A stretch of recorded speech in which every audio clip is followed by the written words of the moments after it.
I'll say in this day and age, a lot of people would say that 4 children would be just on paper. 4 children seems like the most very, very like crazy, difficult thing to do. Let's not beat around the bush. It's an absolute madness.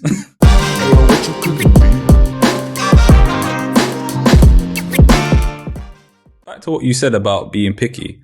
I think you need to be. Like, this is your life we're talking about. You know what I'm saying? This is not like what I'm having for dinner or what I'm ordering at a restaurant. Like, this is your life we're talking about. Like, I think too many people are blasé about who they're having babies with. You know what I'm saying? Like, when this one decision could have, change your whole life. Yeah, vast impact. And it's like, people put more time and research into where they're going on holiday. You know what I'm saying? People be looking at reviews, doing all this, like, people put time into things that, let's be honest, don't really matter in the grand scheme of things. You know what I'm saying? So, for me, having a child with someone, if I can, because as I said, mistakes happen, things happen, innit? Not all the time you're going to be able to direct your life how you want it to go. Sometimes things happen and you just have to deal with it. You have to make the best out of what it is. But if it's in my hands to choose who I want to have a child with, then I have to look at that properly. I have to weigh up all these things. You know what I'm saying? Because, as I said, man, there's a lot of men out here that are depressed, that are going through a whole load of shit. And what's the reason? Oh, the child of my mother's doing this. She's not letting me see the child. She's not letting me do that. She's not. And, we're not perfect. Yes, we do some stuff. But at the same time, if you saw these things in that woman earlier on, that was the time to say, you know what, this might be a sign. Yeah, this might not be for me. Sign. I wonder what it is that makes people ignore that kind of alarm bell.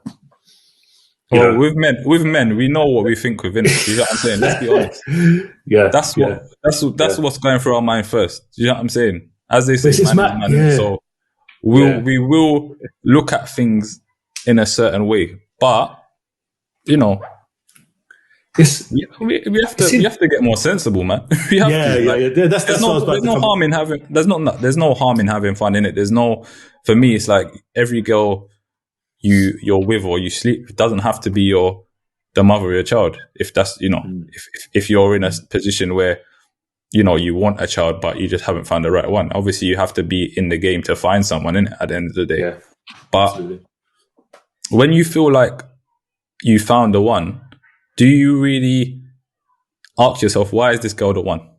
Not because she looks bad, or not because she can cook some jollof and some jerk chicken. No, not because of that. Why is she the one? Why is she the one for me to take that next jump or to take it to the next level? Outside of the superficial. Outside of what you can see. You know what I'm saying? Outside of that, and that's what that's not even a thing anymore. I feel like in this day and age, it's not about the deeper side of someone and what they're going to be like, their personality, that type of thing. It's more about, this girl is fire, this girl is something else. And when you look at that, you now propel that to like number 1 or number 2 priority. But down there somewhere lurking is the fact she's an absolute nutcase, or she's the way she speaks to you is not great, or actually she can't even save any money, or she hasn't even got a job. There's all these things do come into it, but for some reason it's all about the superficial. And then unfortunately, you've got to control the time anyway, definitely. And to be like, for me, I speak to people that invest in stocks and stuff like that, and they say they never, or for the most part, they never choose stocks that they can't hold for the long term. You know what I'm saying? Or they don't see a long-term vision for it. And I don't understand why this isn't applied for 2 relationships. I don't understand. You know what I'm saying? Like, I know that, there's no harm in having fun. You know what I'm saying? But my thing is, don't let certain things blind you. Yeah. Don't think that when the baby comes, she'll turn serious. It doesn't happen like that. You know what I'm saying? If you're seeing certain signs from now that this girl's not serious, then you need to reevaluate. Yeah. Control it, definitely. And if you see that this girl doesn't want to work, she doesn't has no interest in making her own money. She has no, she's, as you said, she might be crazy. That's all nice when it's, when you are in the bedroom and you're feeling like, when you're dating, it's all fun. You know what I'm saying? But when a baby actually comes, when someone else is involved in it, it turns very toxic. You know what I'm saying? It turns very toxic. So, as I said, I'm lucky as to where I found someone from young, but I do see a lot of people nowadays falling into traps and getting with women for the wrong reason. Do you see what I'm saying? People make, as men, we're very much about our finances, and we've a lot of the time we look into the best way to save our money, what to do with it, whatever. A lot of us, not all of us, but a lot of us do that. But why isn't that translated into when I'm gonna lifetime partners? Yeah. Lifetime partners. Yeah. It's just the same thought. It's just not there. And everyone's got their way of doing things as well. It's just a bit stranger. Like you said, you put so much emphasis into trying to do well at work and saving your money and all this type of stuff. But in terms of picking your partner, happy to kind of let this, just like I said, superficial stuff get in the way, and you just leave it anyhow. And I think as well, so we've spoken about like people who are picking for like superficial reasons, but even when you are in a committed relationship, the prospect of a child coming along is the dynamic of the relationship changes. The way I always speak about it is about whenever you go into like certain like milestones in a relationship, I always say that the relationship resets. That's how I kind of articulate it. And I think the first reset is like when you move in. So when you're meeting up on weekends and stuff, you're always putting your best foot forward. You're getting a haircut, and she's doing herself up, and you're going to cinema, you're going out for a weekend, whatever. I think the first reset of a relationship is when you are now in the same space. You're sharing your space. So you share the kitchen, share the bedroom, living room, all your traits that you can kind of hide and bury away at home. They're now there in full view.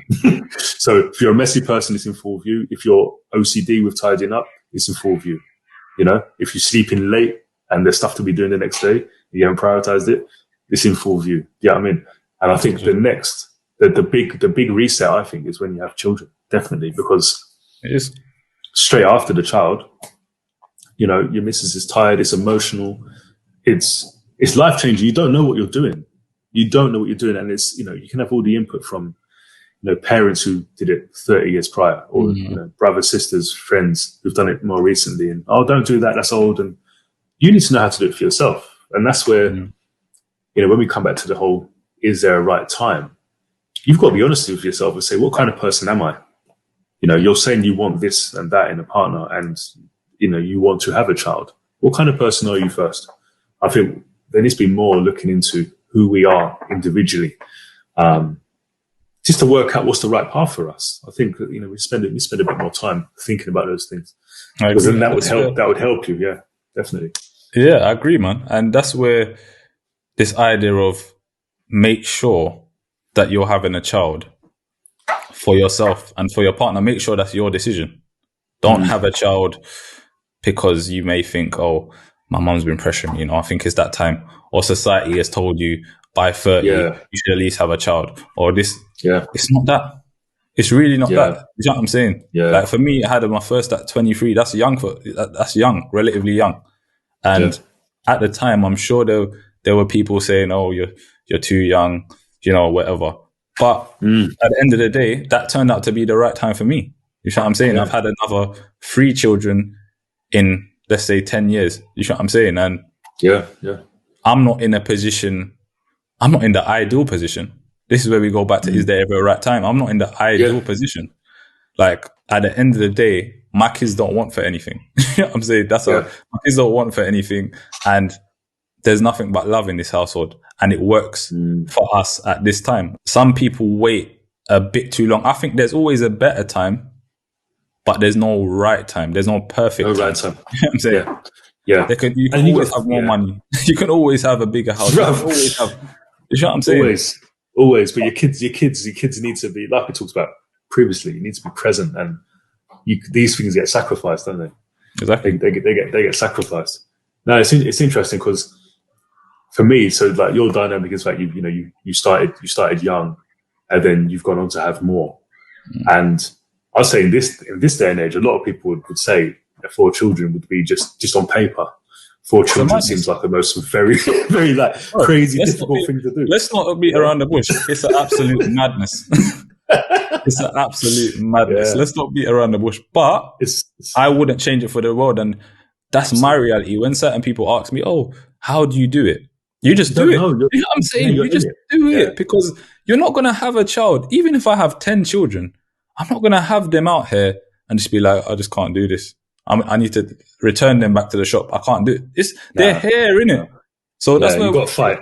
When people are scared out there, it's good to have a plan, but having children, it doesn't always go to plan the way you want it to go to. You know what I'm saying? Like having all these things in place, and this is at this time, this is going to be that, and I've got this planned out for them, and I've got their whole future planned out. It doesn't go like that. It's good, man. It's good because having children forces you into places that you feel like you couldn't even go. Like you feel like I couldn't. Like you would say, I can't do that. Once your child is at risk, or once your child needs it, that's it. I'm there. You know what I'm saying? We'll do it. Yeah.